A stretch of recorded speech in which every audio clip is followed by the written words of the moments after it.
Good morning, Bucknutters. It is Tuesday, March 18th, 2025. I am Dan Rubin. This is the Bucknuts Morning 5 and Change. This podcast covers the national champions. We'll push up to get you going there. Got a great show for you today. Our guys kicked off spring practice yesterday. Sights and sounds for everyone. I hope you have been on the site reading all the coverage that Dave Biddle, Steve Halwagen, and Patrick Murphy brought to you. If not, there's plenty more coming. It was an impressive group. First time you see the new guys in pads, or at least up top, some jersey numbers, etc., all the new guys. But it was also a day for visitors, recruiting visitors. So Bill Kurlick, and Mark Porter are coming up with new offers and new love aplenty. Very interesting. One guy we've been talking about a lot here, a local, got an offer, and we're excited about that. But we have sponsors, and we have a new one, and it is excellent, and they are very cool. It is Brunt Workwear. Look at this cool hat they sent me. I don't know about you guys. I like to wear the hat that looks good that no one else has. If you have any friends that have this hat, they are cooler than me. You can be the individual one. And look at these boots, man. This is what they sent us. Brunt is work boots that don't look like work boots, don't feel like work boots. They are the most comfortable things you've ever put on. I don't know if you ever had to wear work boots before. I had the old school Timbs back in the day. Those things were like putting on a box. Brunt work boots are just super comfortable and amazing right out of the box. Lightweight, water resistant, slip and oil resistant, heat resistant, electrical hazard rated. They've got over 500,000 other customers. This is developed by a guy who was on construction sites constantly, and it's built clothing that isn't just about work boots. They also offer a full range of high-performance gear built for tough jobs, heavy-duty work pants, weather-resistant jackets, durable, reliable workwear to keep you protected and productive in any condition. I'm telling you, go check out their website and look at their gear. They're like overcoats.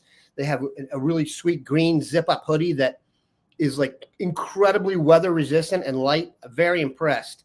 They don't just make a durable work boot. They've reinvented comfort for the hardest workers out there, and that, of course, means Bucknutters. For a limited time, our listeners get $10 off at Brunt by using code Bucknuts at checkout. Just head to brunt.com/Bucknuts and use that code, and you're all set. Bucknuts. Even better, Brunt lets you try all their products on the job, risk-free. After you purchase, they will ask you whether you heard about them, where you heard about them, Please support our show and tell them Bucknuts sent you. All right. You did not come here specifically for work clothing.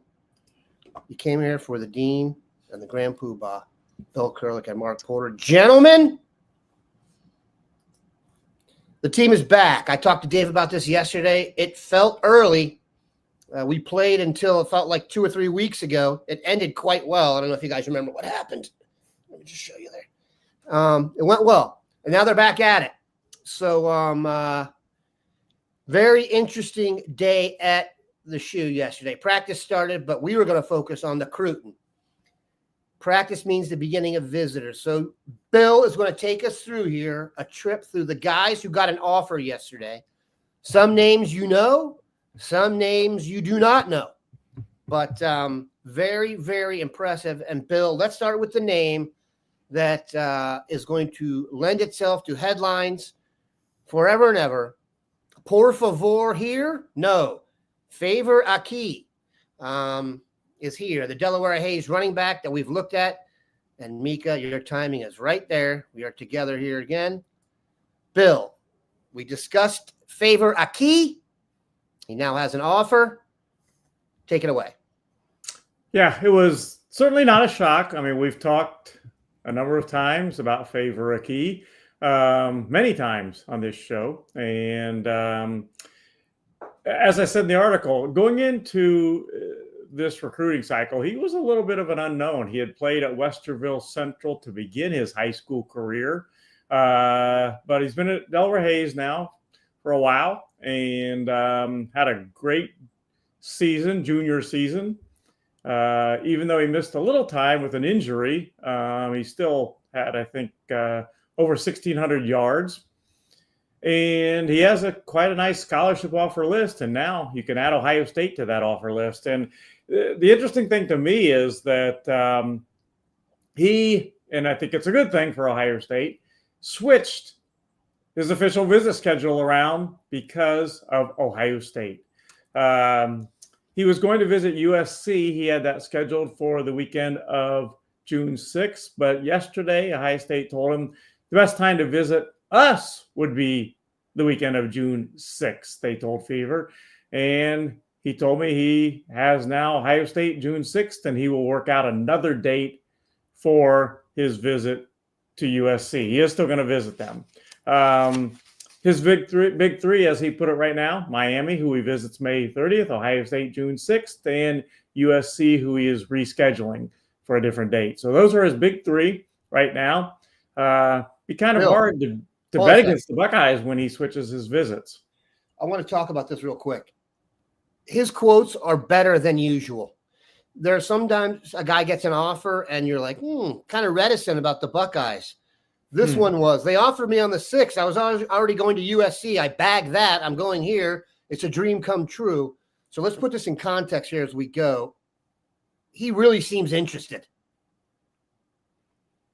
Well, no doubt. And he didn't use the exact words, I bagged that for USC. So I did. That's me. Yeah, I don't want that to sound like Favor exactly said that. He did that not. Was a paraphrase. That was a paraphrase on me. Let me say it in a modern language, Bill.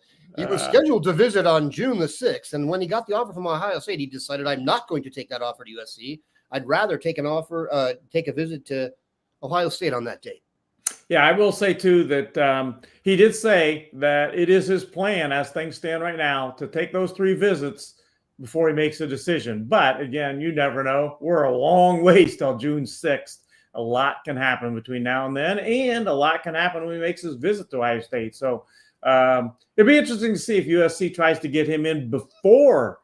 Do they try to get him in sometime in May, or try to roll the dice a little bit, wait till after the Ohio State visit and see if he does not commit that weekend. So we'll see. The other 2026 guy that Ohio State offered yesterday, again, no surprise, Gordon Sellers. He's a wide receiver out of Providence Day High School in Charlotte, North Carolina. And if that rings a bell to many of our people out there, it should. That's where David Sanders is from, Providence Day High School. So Gordon Sellers is a wide receiver from that high school. He has official visits set to Clemson, South Carolina, Georgia, and Michigan, but Ohio State offered him yesterday, so we will see if Ohio State all of a sudden pops up on that official visit list. Then 2 younger guys that Ohio State offered were Jimmy Callis, an offensive lineman, a huge offensive lineman. He's only a sophomore, 6'6", 280, class of 2027. He is from Pittsburgh Central Catholic High School. He visited Ohio State yesterday, and his offer list includes now Ohio State, Penn State, Oregon, Alabama, Pitt, Missouri, Arizona State, Florida State, Indiana, Florida. So it's a good offer list. And then the other new offer yesterday was to a 2028 guy, Jackson Vaughn. He is an edge defensive end guy from Oradell Bergen Catholic High School. And if that sounds familiar, it should. Bergen Catholic is where Quincy Porter is from, the wide receiver that signed with Ohio State for 2025. So Jackson Vaughn, he was pretty excited about getting that early offer from Ohio State yesterday. And certainly he is a guy that I think you would put up there, reasonably high as a potential Buckeye. Pittsburgh Central Catholic. Anyone know the most famous football alumni? Marino? Correct. Good choice. The Grand Poobah comes through. Yeah. Very, very impressive. I really didn't know that. I just know that's probable. You played it right. And then Bergen Catholic, you don't know my famous alumni there, Dave Basalina. It'd be very hard for you guys to get that one, considering he was a transfer to my high school football team and didn't play in college and got hurt. But Bergen Catholic is a powerhouse. That is big Catholic school, North New Jersey football. Go look at their offer list. That used to be absolute Penn State domination territory. Larry used to own that place and the entire Eastern Seaboard. So, like you said, Quincy Porter coming from there. By the way, people noticed Quincy Porter yesterday at practice. He is a legit 6'4". I think he might be taller than Jeremiah. I mean, Jeremiah's what, 6'3" and change? But I heard from the guys yesterday, Quincy Porter really stands out. That's a guy, Quincy Porter, who could get on the field early. But we digress. All right, Mark. Tywone Malone, by the way, another Ohio State guy from that school. For sure. So, they got a good baseball team also, given the fact that Tywone Malone started out at Ole Miss doing both.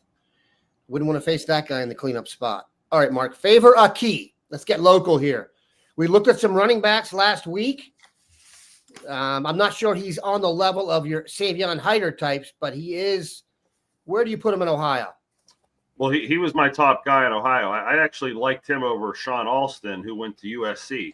And I prefaced that with when I saw Sean Alston, he played against Connie Ott, so it wasn't a great gauge when I saw him live, so I didn't get a great feel for him that night. We got to give Bruce Beal some credit. He was one of the first people, I think, to put Favor Akey on our radar. I mean, this was back like week 1 or week 2 of the season after he had a couple of games. Dan, you alluded to it. We watched a handful of running backs back-to-back last week, and we looked at Favors and we said, really close. Like, you really had to, I think, squint to see a little difference. Like, Hyder was obviously the one that jumped off the tape, and I forget the other out-of-state guys we watched in the exact order, but when we put on this one, we're like, boy, it's really close. And we figured at 190 pounds, some of the other guys were 200, 210. That would give them the technical advantage there. But I remember saying distinctly that, this kid may have been 190 pounds when this tape was made, but boy, if he showed up and he was over 200 pounds and he looked like he was just that tinge quicker that we were saying we could, maybe micro see between the other tapes, that he would be on the level, and so here we go. He must have showed up, looked the part. There must be training stuff or, signs that he is a quicker, faster version. And I can guarantee when we put on his senior tape, it'll look more like the Hyder video or something else. And even as we see him in camps this summer, I'll be looking to see how quick and his agility and that type of stuff and what his weight is. But, hats off to him for probably putting in the work over the past 3 or 4 months to make a difference in his body. And this is the season where I'm seeing kids, 20 pounds heavier, an inch or two different from where they were not very long ago. That age 14 to 17, when that puberty hits, it does wonderful things for kids. Mm-hmm. Hormones, you got a mustache. Then the next one is the key one. It's like 21 to 22 is when you get your old man strength. That's why it's hard to draft in the NFL, because that's a real thing.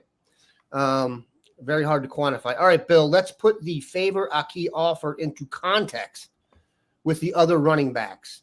How many do you think they'll take?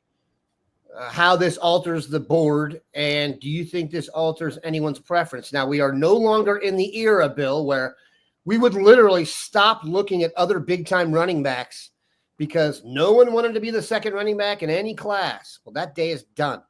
I really think that, we are the obvious example of it, having Quinshon Judkins and Travion Henderson as they're moving up draft boards now. Sharing carries help them. Tread on the tires. You don't want as much of it taken off. So the idea of one back in the class is toast. Your thoughts on how the commitment, the possible commitment of Favor Akey. And I think if you go read the article that Bill put up there, it's premium, or at least the commentary, you're going to see that. I'll already go on record here and say this. It would be an upset if Favor Akey does not come to Ohio State. So how would that figure into the mix, William? Well, they've offered and are bringing in for official visits as scheduled right now about a half dozen running backs. At the top of the board, absolutely, in my opinion, and I believe Mark's too, and I believe Dan's too for that matter, Savion Hyder out of Virginia. He is tremendous. So, if Hyder hasn't made his decision by that time and Favor Akey were to commit, you ask how many running backs, there is no way in the world I could possibly see them saying no to Savion Hyder. He's just too good.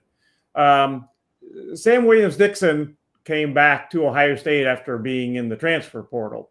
So that put the running back room in even better shape, so to speak, especially in terms of numbers. So, they, depending on who stays, who's around come the start of fall practice, and there's no reason to believe, at least in my mind right now, that somebody's all of a sudden going to leave. But they could get it by with just one running back in this class. But I think that there's a reasonable chance they'll sign two. And again, if Savion Hyder is one of them, they're not turning him down. You've also got Derek Cooper out of Florida, certainly an outstanding running back, one of the country's best running backs. Jonathan Hatton Jr. From Texas, who was one time committed to Oklahoma. Jay Lamar out of Georgia. Carson Baker out of Georgia. Those guys are all really talented backs, and they all have Ohio State as a school they're looking at. In the case of Lamar, though, I'll be surprised if he doesn't end up at Georgia, but we'll see. So those are kind of the names right now that Ohio State is really tracking hard. I'd like to get both your opinions on this, and Mark, we can start with you. I would say the position I am least worried about in recruiting in general is running back now, for a variety of reasons. One is they always seem to be able to get a back that is suitable. Even when they got Pork Chop, who was committed to Iowa State for all that time, they brought in Mayan Williams, and he did fine. The other thing is what we talked about, how guys aren't being as determined to be the only back. But to me, going into the transfer portal and picking up a running back has got to be the easiest thing in the portal these days. You just go look at the freshman who rushed for the most yards and go offer him. Now, C.J. Donaldson is the one they got from West Virginia. But if you look at the quality of transfer running backs they'll have a shot at, I would not stress out too much about it. I'm still way in favor of getting the Savion Hyders and favor Akeys of the world. But, Mark, do you agree that, for example, I think left tackle and right tackle have become way more commodified, if that's a word, and if it's not, it should be, or more valuable. Whereas running backs, I'm not saying a dime a dozen, but it's also such an easy position to kind of drop a guy into scheme-wise. Am I off base here, or do you think that's kind of become the least haggard spot for recruiting? I'm trying to figure out if that was a dissertation or a question. That might have been the longest question I've ever been given.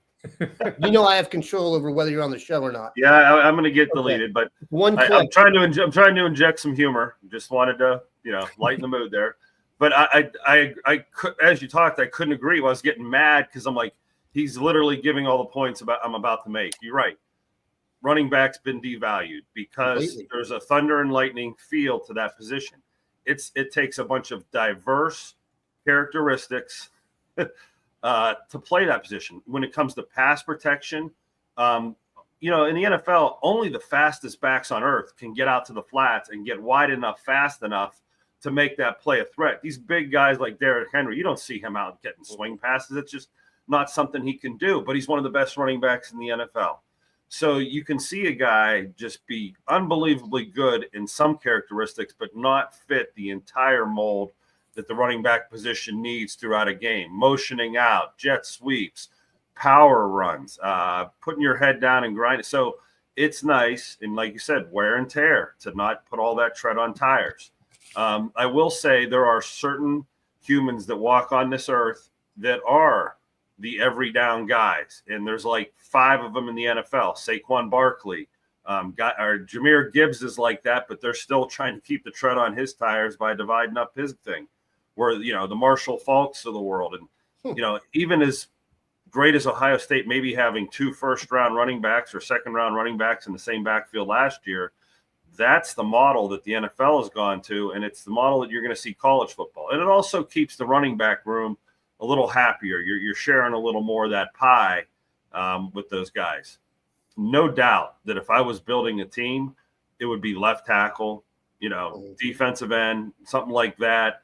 I believe up front makes the rest of your team better. And I've said this, fantasy football players know this. you can lose the starting running back or even the second running back on a team, as the Niners did this year, and some guy, Jordan Mason, comes in and puts up 100 yards, whether it's Elijah Mitchell, or, they just keep going down the list, and you're like, well, Christian McCaffrey was kind of doing the same thing, and they're giving him all this money. And that's the next part of this, is the NFL is paying running backs like they don't matter. If you get a $10 million deal in the NFL at running back, kiss your lucky stars. You're really, they're trying to divide those guys up on 1 and 2 year deals, and it's just a different day and age. So to your point, yes, you can go into the portal and get a 3-headed monster if you need to, and create the competition. But yeah, that's the position anymore, that if you were going to build your team around it, I think there's some teams in the NFL that when they get to that third year, you see what they do. They cut the guy. They let him go. They don't even fall, even if they've had a great season. I mean, it's really scary if you're a running back. This discussion is, of course, coming up again because with Ashton Genty possibly being picked at the top of the draft, there's this whole argument of whether you should even invest in a running back in the first round. You mentioned a really good point there, by the way, about running backs, and I just want to make real clear. There is no getting outside in the NFL, okay? The guy who goes up the middle and busts it outside, he gets tackled for a loss every single time. Now, there are exceptions to the rule. There are not many.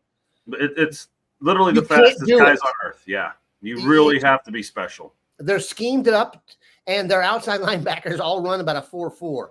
It just doesn't happen. So the idea of that being one of your strengths in college, to apply that to the NFL, there are home run hitters in the NFL, but I mean, home run hitters in college are like Sammy Sosa and, Mark McGwire, as opposed to the way it would look in the pros. It just doesn't happen. So that's also why I cannot tell you how many people have said something about Quinshon Judkins getting caught from behind on that 70-yard run. I'll be like, and I'll say, listen, if your running back gets a 70-yard run in the NFL, just be thankful. Don't worry about the rest of it. It's not going to happen. I'll venture a guess here. How many NFL teams had a guy rush for 70 yards on one play last year? 3, 4, maybe? I don't know. That it's not a lot. So that's key. Another thing is this.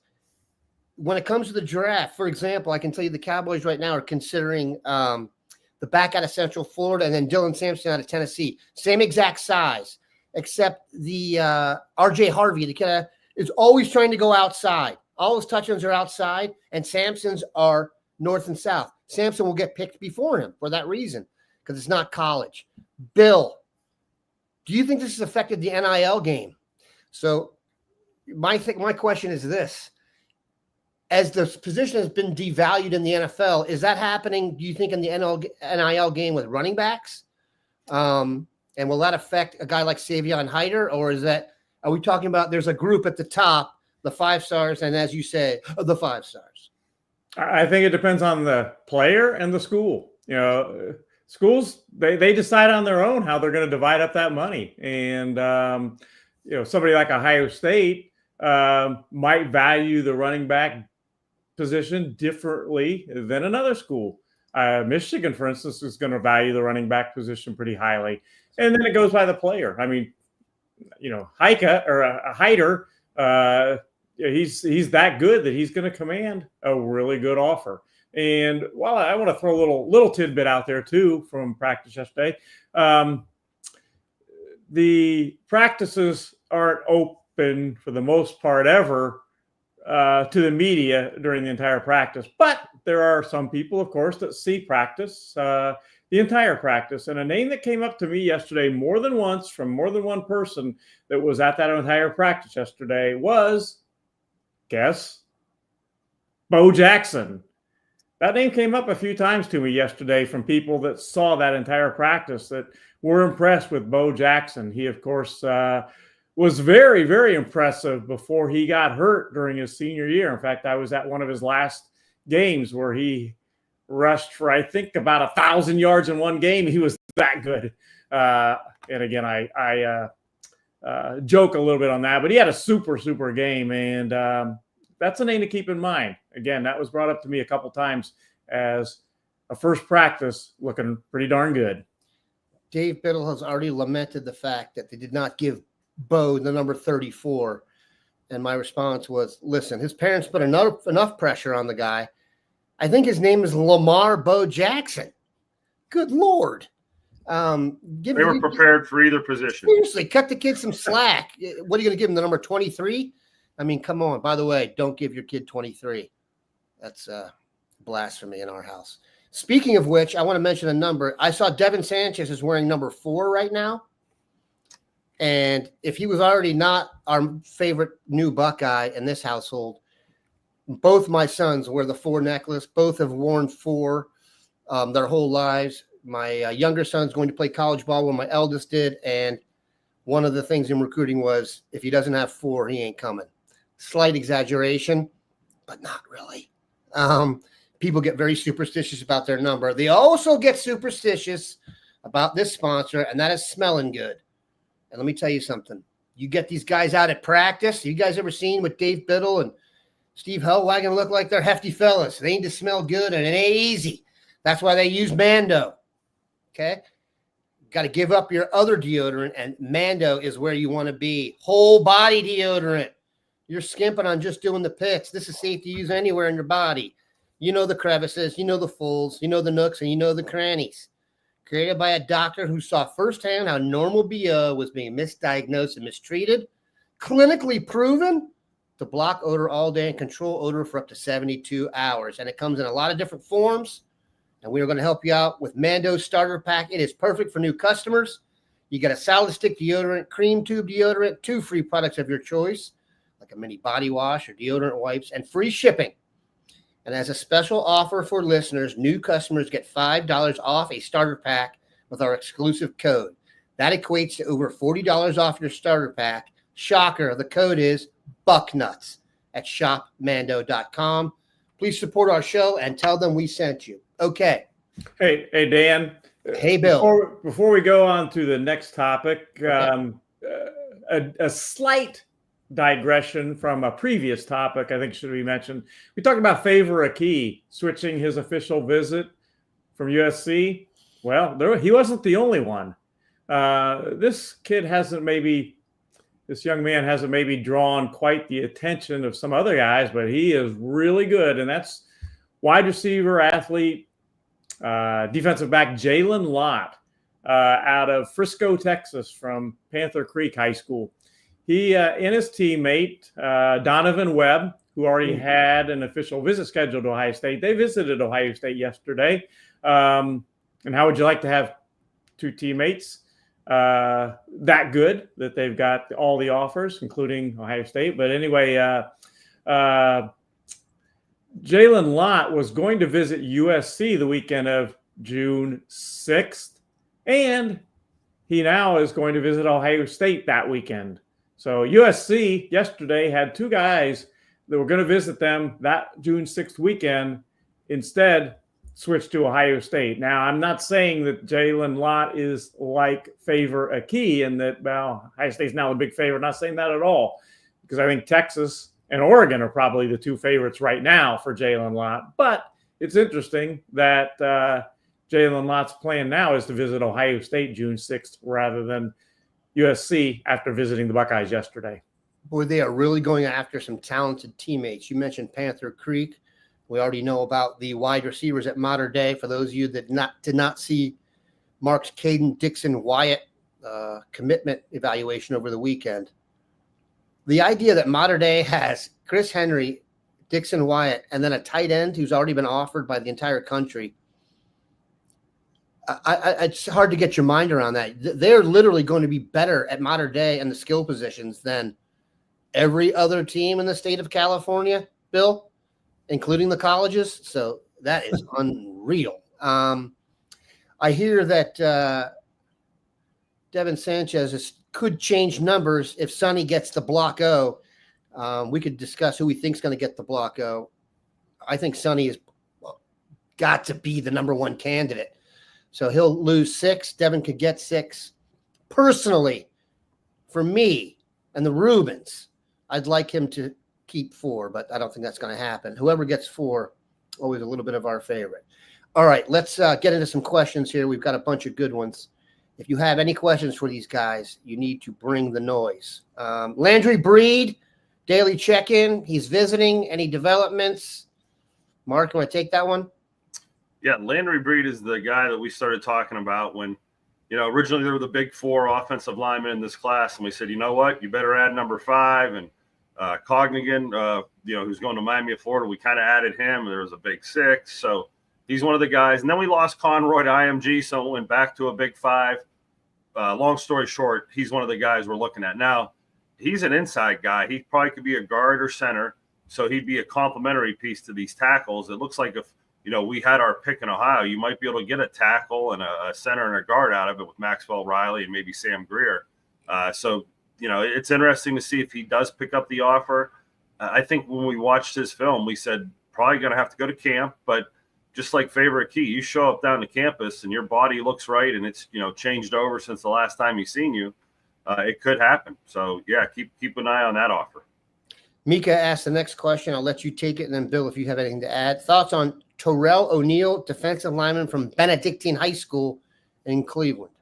Ironically, the first game of the year I went to this year was Maxwell Riley, and he was playing Benedictine. And I was worried that, because I went to see Avon in the first half with Jacob Witherspoon, Avon Lake down the street. I was worried if I got there in the second half, Avon Lake might be winning by a mercy rule type score. And I was right. Benedictine was winning by that type of score. It was a total flip-flop. Tyrell O'Neill was the guy that stood out. He was an inside guy that's very athletic. He has a nice offer list already. He would be a camp kid for Ohio State right now. I don't know if he's going to match some of the national defensive tackles on the board. Maybe Bill would, be able to say the top couple guys there. But in Ohio, he was one of my top guys. Like I said, athlete, motor, has a good film. If we want to check him out and go in depth, we could do that. We have another film pulled up for you in a little bit. Neil, Dallas Dan, please tell me your son will be transferring to OSU. My son is in the transfer portal. Ohio State yet to reach out. Go ahead, Bill. I was just going to say O'Neill's a guy that I don't know what Mark projects him at, but defense or offense. But I know 247 has him as a defensive lineman. Yes. Right on. Yep. All right. Big one, Bill. Might play a little defensive end, but probably a defensive tackle.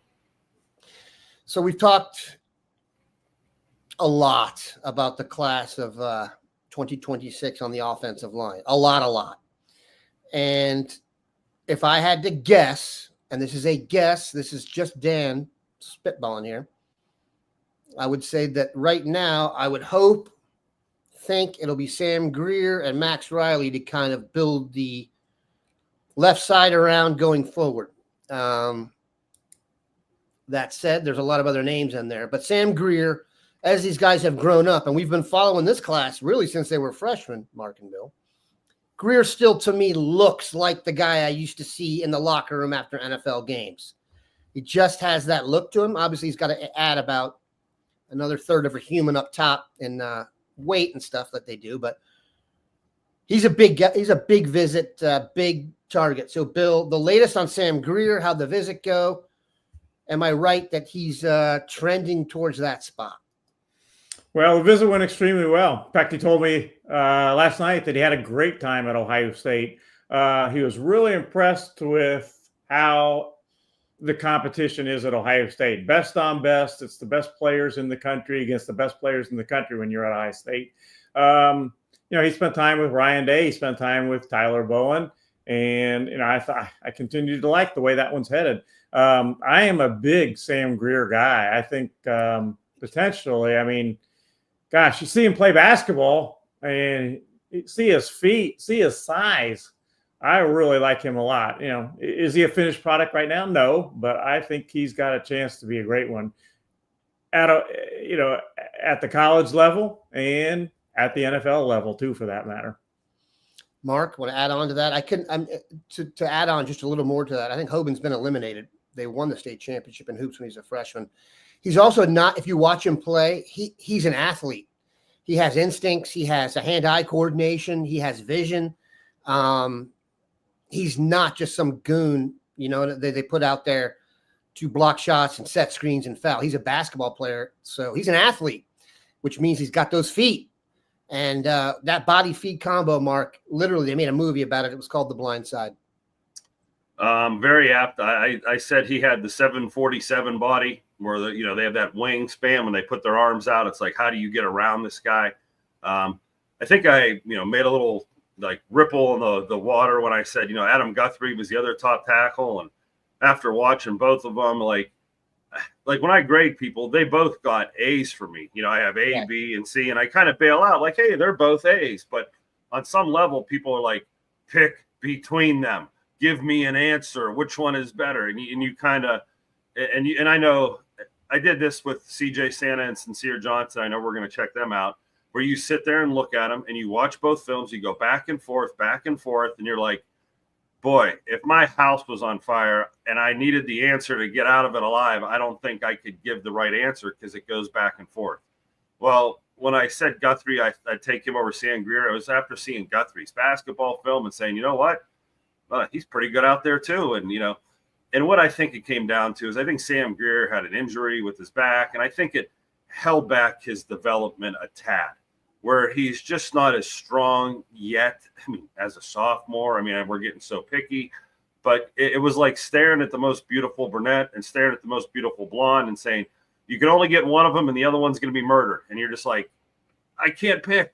So, maybe you gave the edge to Guthrie, and that made some news that, you picked Guthrie over Sam Greer. Why? Well, on sophomore tape, there might have been a little bit more, I don't know, pizzazz on a few plays. Like if you're really splitting the hairs, but in essence, they both come from the same 747 NFL left tackle prototype, where if there are guys that are going to go play in the left tackle in the NFL, it's going to be one of those two guys. So, yeah, Sam Greer is in rare air. And I love when people get mad at rankings when you're like, listen, they're both 5 stars. They're both at the tip of the spear. I'm just in a job, in a role where if I don't pick one of them, I don't have a job or a role anymore. And I shouldn't be doing this if I can't find some, even if it's dirt on a player. You know what? One of them broke up with his girlfriend last week, and I don't like the way he handled it. I thought he could have been a classier guy about it. So I'm going to go with the other guy. There's all kind. It could have been grades. Could have been my 50-50. I would have been like, let me see their GPA. Let me see their attendance schedule for the weight room. Totally. It could be nitpicky. That's not nitpicking. I think I'll let you get to it, Bill, in a sec. But I think what you revealed there is, look, we know some of that stuff. Okay, we are inside enough that we know a little bit about the dudes.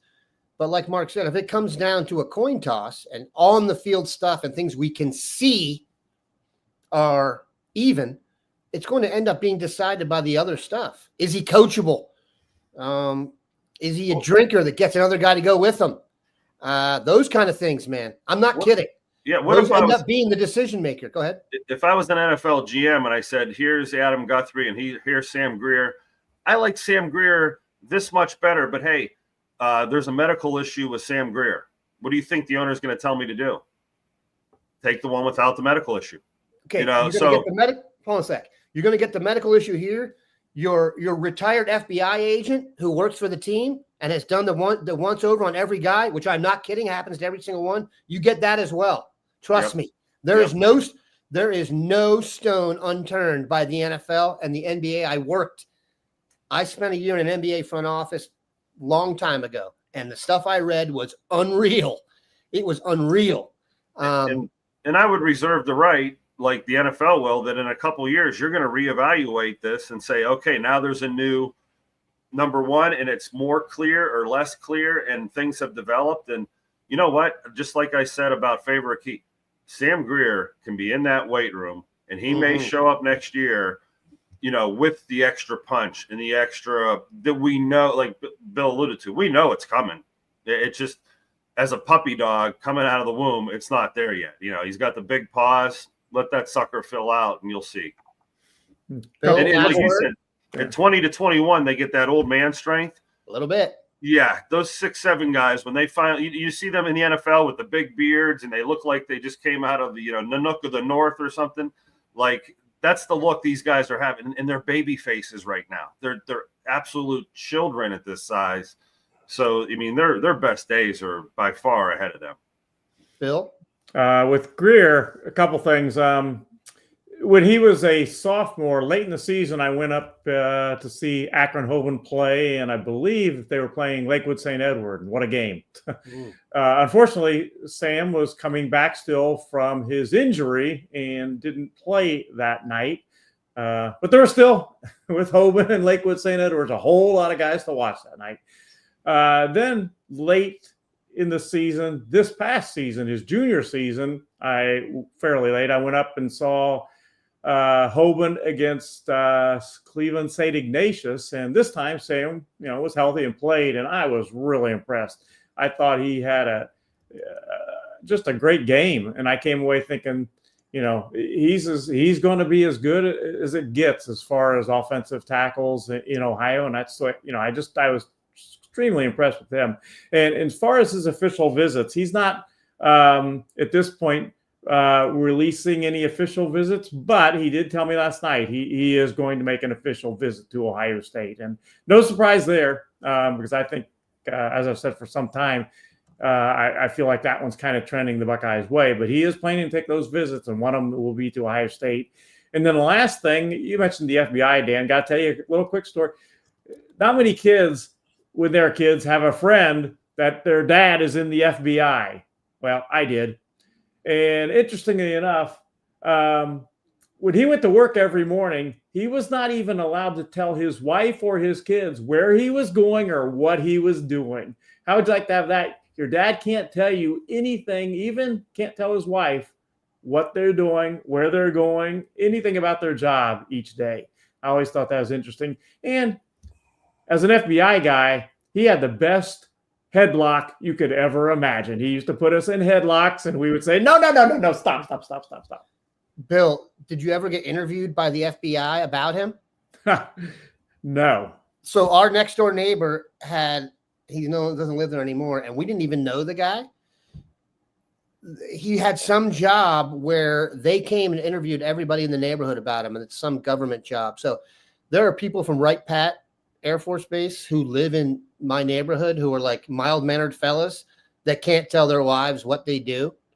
So those are the guys you don't mess with, even though they look like mild-mannered fellas.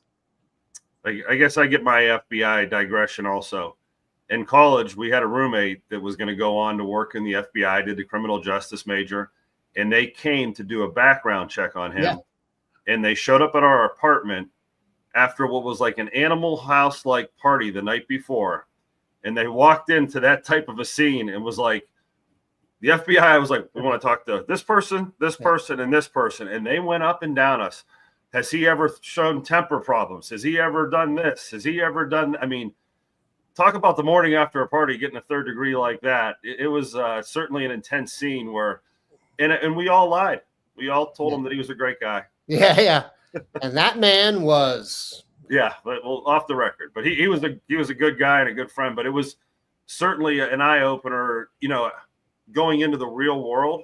Like, wow, you graduate from college and this is how the real world's going to start off for you. Someone going back to your friends and asking for dirt on you. I would have been so happy they weren't there to bust us that I would have told them everything they need to hear. 4 FBI agents walked into my house after a party. That's I am tossing everyone into the water. That was the vibe. Like, are they there for us or something that happened last night? Or is this, is this a put all right, we went over here. I got to let these guys go. To the Grand Poobah, thank you. To Bill Kurlick, thank you. We will get to the CJ Santa video next show. It'll be up soon. You be premium for that. You need to be. But before you go, I've got to let you know, you build up a little bit of hunger for this show. Factor Meals, ready to optimize your nutrition, 2 minutes. I am telling you, the days of Tom Cruise eating the Salisbury steak and Risky Business, all frozen, no dice, 2 minutes. Any meat, Calorie Smart, Protein Plus Keto. They got 40 options, 8 dietary preferences. You eat smart with Factor. Get started right now at factormeals.com/factorpodcast and use code factorpodcast to get 50% off your first box plus free shipping.